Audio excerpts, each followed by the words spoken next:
Audio Jungle.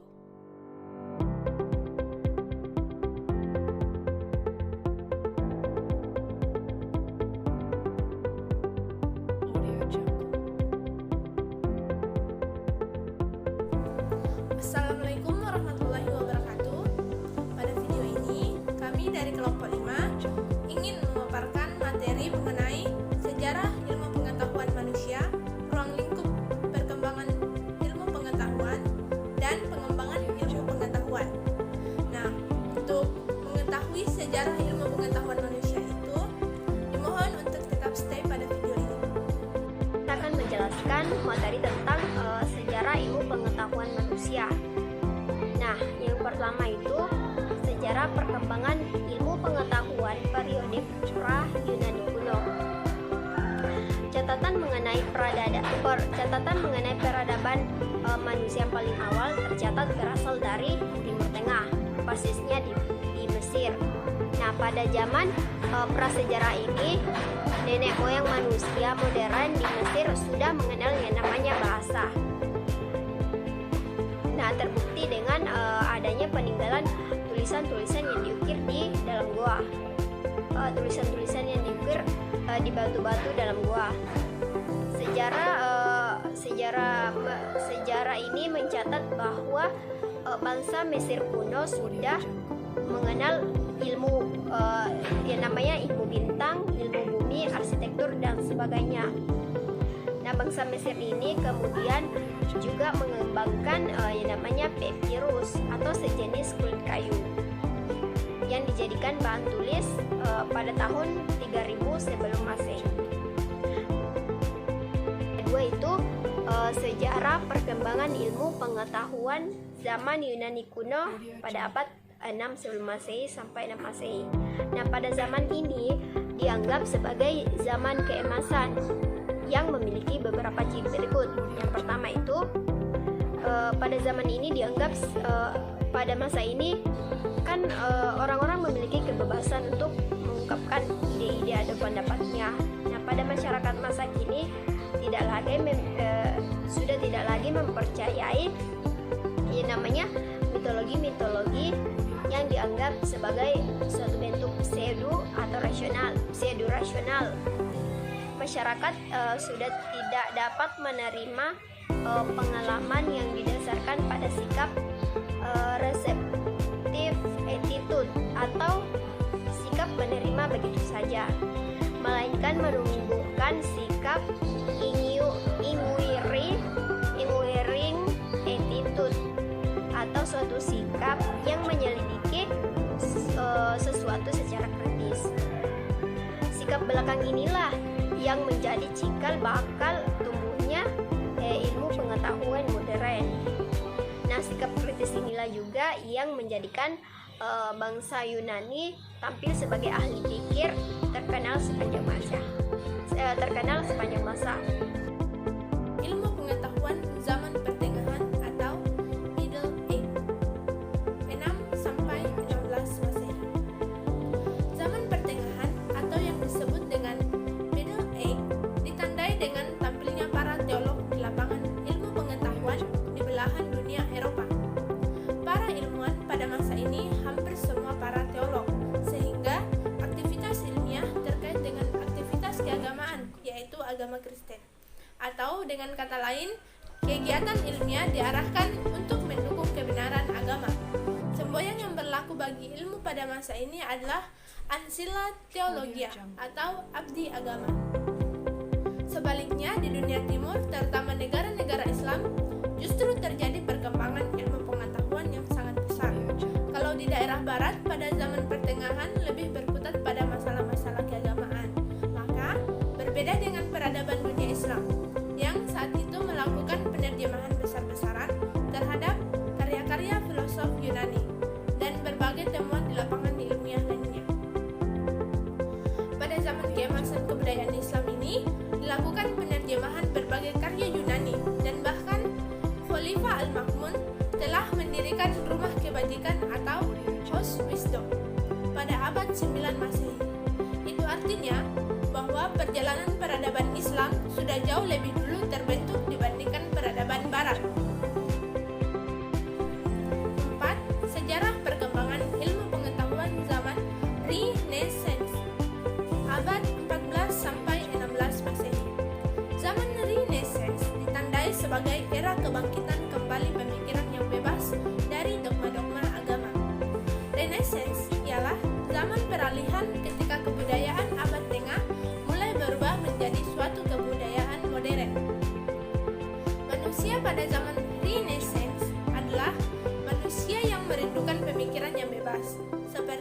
pada zaman Yunani kuno.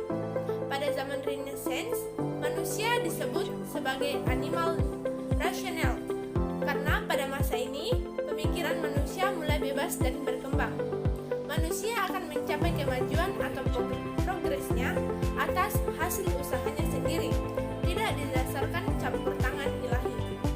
Penemuan-penemuan ilmu pengetahuan modern sudah mulai dirintis pada zaman Renaissance. Ilmu pengetahuan yang berkembang maju pada masa ini adalah di bidang astronomi. Perkembangan ilmu pengetahuan zaman modern, abad 17 sampai 19 Masehi. Zaman modern ditandai dengan penemuan dalam bidang ilmiah. Perkembangan ilmu pengetahuan pada zaman modern ini sesungguhnya sudah dirintis sejak zaman Renaissance, yaitu permulaan pada abad ke-14. Sejarah perkembangan ilmu pengetahuan zaman kontemporer pada abad ke-20 dan seterusnya. Zaman kontemporer ini ditandai dengan penemuan berbagai teknologi canggih. Teknologi komunikasi dan informasi termasuk salah satu yang mengalami kemajuan yang sangat pesat. Mulai dari penemuan komputer, berbagai satelit komunikasi, internet, dan lain sebagainya. Mobilitas manusia yang sangat tinggi saat ini merupakan pengaruh teknologi komunikasi dan informasi. Lingkup perkembangan ilmu pengetahuan. Klasifikasi ilmu pengetahuan. Setelah abad pertengahan, perkembangan ilmu relatif pesat dan mendalam, sehingga tidak memungkinkan lagi seseorang menguasai berbagai bidang ilmu dengan mendalam. Oleh karena itu, perlu dilakukan klasifikasi ilmu pengetahuan. Ilmu pengetahuan membahas sasaran-sasarannya itu dengan meninjaunya dari berbagai sudut pandang, aspek tinjauan yang disebut forma. Dengan aktivitas dan kreasi akalnya, manusia semakin maju dalam mengembangkan ilmu pengetahuan. Sekarang ini, aneka macam ilmu pengetahuan baru muncul seiring bertambah banyaknya kebutuhan manusia dalam hidupnya. Di ilmu pengetahuan terbagi atas 3 bagian. Yang pertama, ilmu pengetahuan sosial yang terdiri dari sosiologi, ekonomi, sejarah, etnologi, antropologi, pendidikan, dan psikologi. Dan yang kedua yaitu ilmu pengetahuan alam yang terdiri dari fisika, mekanika, kimia, dan biologi. Dan yang ketiga itu ilmu pengetahuan bumi dan Antartika yang terdiri dari geologi, astronomi, dan geografi. Nah, pengembangan suatu ilmu pasti menggunakan metode yang dimaksudkan dengan metode tersebut adalah metode ilmiah. Metode ilmiah ialah cara untuk mendapatkan atau menemukan pengetahuan yang benar dan bersifat ilmiah. Metode ilmiah mensyaratkan asas pengembangan dan prosedur tertentu yang disebut kegiatan ilmiah, misalnya penalaran, studi kasus, dan penelitian. Metode ilmiah dapat dengan penalaran dan pembuktian kebenaran ilmiah, metode ilmiah dengan penalaran dan kesimpulan atau pembuktian kebenaran. Penalaran merupakan suatu proses penemuan kebenaran di mana tiap-tiap jenis penalaran mempunyai kriteria kebenarannya masing-masing. Nah, penalaran adalah suatu proses berpikir dalam menarik suatu kesimpulan yang benar dan bukan hasil dari perasaan. Penalaran merupakan kegiatan yang mempunyai ciri tertentu dalam kebenaran. 2 ciri penalaran diantaranya itu: pertama, berpikir logis, yaitu kegiatan berpikir menurut pola, alur, dan kerangka tertentu atau frame of logic, yaitu menurut logika, deduksi, induksi, rasionalisme, empirisme, abstrak, konkret. Nah, kedua yaitu berpikir analitis adalah konsekuensi dari adanya suatu pola berpikir analisis sintesis berdasarkan langkah-langkah tertentu atau metode ilmiah penelitian. Nah, menurut seorang tokoh yang bernama Halsey Jebam, metode pengembangan ilmu ilmiah memiliki 5 karakteristik utama, yaitu pertama, rasa ingin tahu atau curiosity, kedua yaitu spekulatif, ketiga itu kesediaan untuk menjadi objektif, Keempat yaitu kesediaan untuk menggunakan keputusan, dan yang terakhir atau kelima yaitu tentativitas. Nah, dalam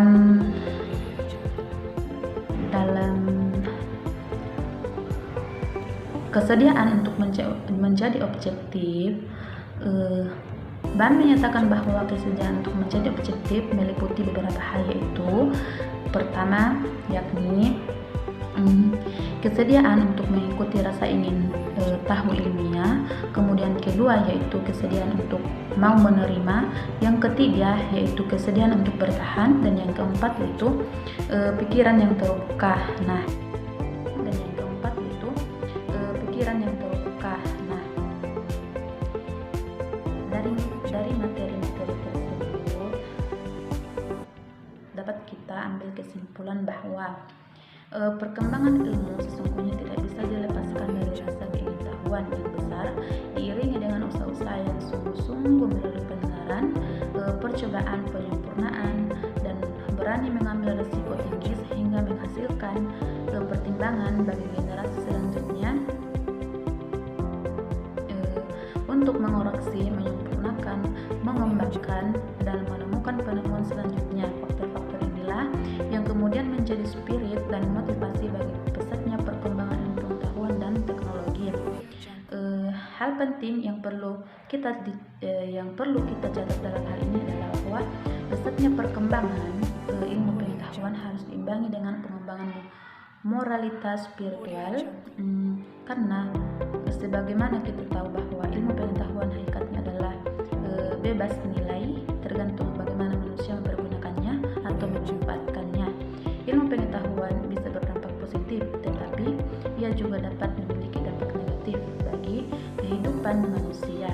Dampak positifnya adalah dapat semakin mempermudah dan memberikan kenyamanan dalam kehidupan manusia, sementara dampak negatifnya adalah dapat menghancurkan tatanan kehidupan manusia itu sendiri. Nah, itu tadi pemaparan materi dari kelompok kami, yakni kelompok 5, mengenai sejarah ilmu pengetahuan manusia, ruang lingkup perkembangan ilmu pengetahuan, dan pengembangan ilmu pengetahuan. Lebih dan kurangnya mohon dimaafkan, dan terima kasih karena tetap stay